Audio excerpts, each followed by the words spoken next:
Assalamualaikum warahmatullahi wabarakatuh. Salam santun, salam budaya, dan salam sejahtera bagi sedulur Jawa Undercover dimanapun berada. Di Kabupaten Madiun, terdapat sebuah masjid kuno yang masih terjaga keaslian dan kelestariannya hingga saat ini, yaitu Masjid Al-Basyariah atau dikenal juga dengan nama Masjid Sewulan yang berlokasi di Desa Sewulan, Kecamatan Dagangan. Bangunan masjid berarsitektur Jawa tersebut dibangun oleh Raden Mas Bagus Harun atau Kiai Ageng Basyariah pada sekitar tahun 1740. Kabarnya, Masjid Sewulan ini juga memiliki kaitan erat dengan Presiden Republik Indonesia keempat, Kiai Haji Abdurrahman Wahid atau Gus Dur semasa kecil. Gus Dur merupakan salah satu keturunan dari Kiai Ageng Basyariah. Setiap harinya, Masjid Sewulan ini tak pernah sepi dari pengunjung. Tak hanya dari Madiun, masyarakat dari luar Madiun juga ramai datang ke sini. Selain untuk beribadah di masjid, mereka juga berziarah ke makam Kiai Ageng Basyariah yang berada di dalam satu kawasan. Lah menika Masjid Kiai Muhammad bin Umar Banjarsari ingkang nembe kemawon bangunanipun wonten rehab inggih menika wonten ing atap utawi gentengipun.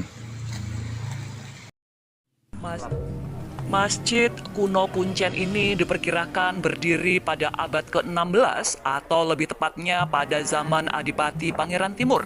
Pangeran Timur yang dimaksud adalah putra dari Sultan Trenggono atau Joko Tingkir. Pangeran Timur yang dikenal dengan nama Panembahan Romo atau Ki Ageng Panembahan Ronggo Jemeno menduduki jabatan Bupati Madiun sejak tahun 1568 sampai dengan 1586. Kiai Ageng Reksogati adalah seorang tokoh ulama yang diutus Kesultanan Demak pada tahun 1518 hingga 1568 Masehi sebagai penyebar agama Islam dan juga sebagai wakil Sultan Demak di wilayah Purabaya. Dalam misi keagamaannya, beliau mendirikan sebuah pondok pesantren di wilayah Karangpradesan Purabaya yang sekarang disebut Sogaten. Maka tidak salah jika Kiai Reksogati dianggap sebagai tokoh yang babat desa Sogaten. Bahkan juga diakui oleh masyarakat dan pemerintah Kabupaten Madiun sebagai cikal bakal pemerintahan Kabupaten Purabaya yang kemudian berganti nama menjadi Madiun sampai sekarang. Banyaknya masyarakat yang berziarah ke makam Kiai Ageng Reksogati setiap harinya membuat pemerintah desa menyiapkan desain renovasi makam Kiai Ageng Reksogati. Kepala Desa Sinomulyo Setio Margono mengatakan, kondisi makam saat ini sudah direnovasi oleh warga pada bulan Maret 2023 dengan membenahi makam dan diberikan peneduh juga pembangunan lantai untuk peziarah agar lebih nyaman. Assalamualaikum warahmatullahi wabarakatuh. Perlu saya sampaikan terkait dengan masalah sejarah Kiai Ageng Reksogati. Siapakah Kiai Ageng Reksogati itu? Kiai Ageng Reksogati adalah salah satu orang ulama pejuang Islam pertama kali di Madiun yang diutus oleh Raden Adipati Unus pada abad 15. Sehingga Kiai Reksogati merupakan utusan dari Adipati Unus untuk menguasai Madiun dan sekitarnya.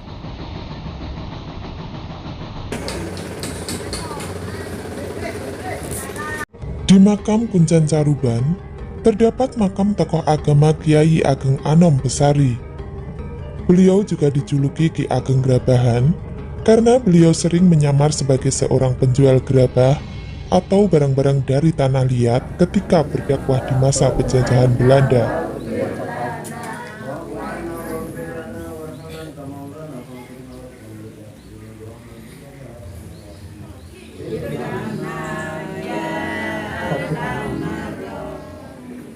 Mbak, ini loro kas. Mbak, kurang. Mbak, rawone man mana? Mono rawone sak mono ora rata. Loro kas, Pak Rong kursi.